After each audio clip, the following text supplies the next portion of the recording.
était à la conférence de presse pour l'annonce de la nouvelle date, je ne sais pas, mais pour annoncer le report de l'ouverture de Ciné Gambie. Est-ce que vous pouvez nous en dire plus du coup? Voilà, en fait, merci déjà de l'occasion de parler avec vous. En fait, je profitais de ma présence à Namur, au festival du film francophone, partenaire du Gimbi de la première heure, pour faire cette annonce. Évidemment, tous les partenaires les plus proches, etc., ils étaient déjà au courant, mais je trouvais que c'était important de faire aussi une annonce publique pour les médias, pour dire qu'en fait, on va repousser l'ouverture du Gimbi qui était initialement prévue pour le mois de novembre de cette année.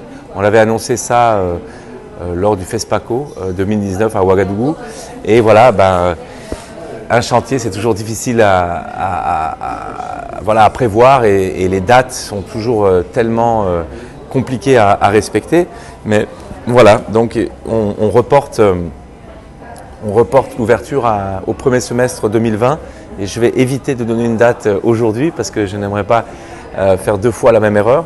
En fait, les travaux ne sont pas finis, ils se poursuivent et c'est essentiellement des travaux électriques, de sol mou, d'équipement et du second œuvre en gros. Et donc voilà, on préfère repousser pour être encore plus prêt pour l'ouverture. Donc l'ouverture, c'est pas juste on ouvre et puis on referme 10 jours plus tard, on ouvre pour 100 ans, Inch'Allah. Voilà. Pour 100 ans, du coup, qu'est-ce qui va se passer dans le Ciné Gambie pour que ça tienne 100 ans? En fait, comme j'aime le dire, comme nous le disons depuis le départ, le Ciné Gimbi sera plus qu'une salle de cinéma. Il y aura des films au quotidien, commercialement parlant, pour le public. Et à côté de ça, on aura aussi un grand bar-restaurant de 100 places qui sera aussi un lieu de rencontre, un lieu d'exposition, un lieu de concert, un lieu où on y mangera bien. Alors, ça sera aussi un lieu il y aura aussi une salle de réunion. Et en dehors de ça, on aura un certain nombre d'activités qu'on est en train de planifier aujourd'hui pour 2020 et 2021, qui sont des activités liées au cinéma. Donc on aura des cycles de formation au métier de la production, à l'écriture du cinéma documentaire, au métier de la distribution. On aura de l'éducation à l'image aussi. Et ça, c'est un volet qui nous est très cher depuis le départ. On aimerait toucher environ 50 000 enfants par an. Donc c'est un travail qu'on a déjà entrepris avec les établissements scolaires de Bobo et avec le conseil régional des Hauts-Bassins. On aura aussi des rencontres du REDA, qui est le nouveau réseau des distributeurs et exploitants africains, qui a été créé au FESPACO et dont nous faisons partie.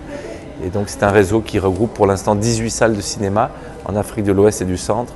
Et l'objectif, c'est de travailler comme un seul territoire avec ces 18 salles pour pouvoir faire circuler du contenu africain et aussi étranger dans nos salles.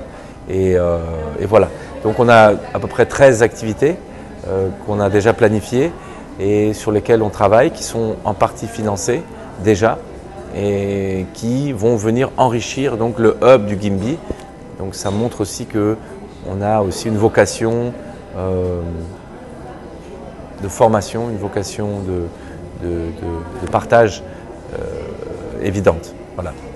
Du coup, lorsque Gambie va ouvrir, il va faire partie intégrante du FESPACO. Comment ça va se passer? En fait, on est en train d'avancer sur une convention de partenariat avec le FESPACO. Comme vous le savez, le FESPACO à Bobo en 2019, c'est nous qui l'avons accueilli sur le chantier du Gimbi, avec des projections en plein air, des films primés. Et ça, c'était un super beau moment pour celles et ceux qui l'ont vécu. On a pu voir, tous les soirs, c'était bondé de monde, on a refusé des gens. Et ça a fait revivre le quartier le temps de ce FESPACO à Bobo. Alors maintenant, l'idée, c'est que toutes les années du FESPACO, ça soit le Ciné Gimbi qui puisse accueillir le FESPACO et les films primés et de manière systématique. Et ça, c'est aussi un objectif qu'on a depuis le départ et tous les délégués généraux qui se sont succédés, en tout cas depuis le début de la lutte pour le Gimbi, ont tenu parole. Et je tiens à saluer aussi Ardiouma Soma qui est un gimbiste de la première heure et qui nous soutient énormément. Et pour nous, c'est important aussi qu'on puisse avoir aussi cette relation fraternelle avec ce grand festival. Voilà. Voilà. En fait, une des particularités aussi du Ciné Gimbi, c'est c'est son emplacement dans la ville de Bobo. Bobo est une ville d'1 million d'habitants. Et le Gimbi, qui est une salle qui a fermé en 1957, qui a ouvert en 1957 et fermé en 2005, se situe au cœur d'un quartier populaire qui est le quartier de Coco, à peu près à 500 mètres de la mairie et pas loin non plus du Grand Marché. Il se situe au bord d'une des voies les plus fréquentées de la ville et on y vit, on y travaille, on y dort, on s'y amuse tout autour. Et donc, depuis le départ, un des soucis majeurs que nous on a eu au niveau de l'association de soutien du cinéma au Burkina Faso que je préside, c'était d'associer ce quartier à l'initiative, au projet. Et donc, ça donne une couleur aussi particulière au projet qui dépasse le côté que culturel. C'est aussi un projet de développement, c'est un projet aussi économique et c'est aussi certain que les films et l'activité culturelle débordera sur le quartier et aura des heureuses conséquences sur l'économie, sur l'environnement, sur le chiffre d'affaires des femmes qui vendent au marché à côté, sur les maquis environnants. Et donc c'est véritablement une lumière qu'on va rallumer. Voilà. Et ça je tiens à le préciser, c'est très très important. Voilà.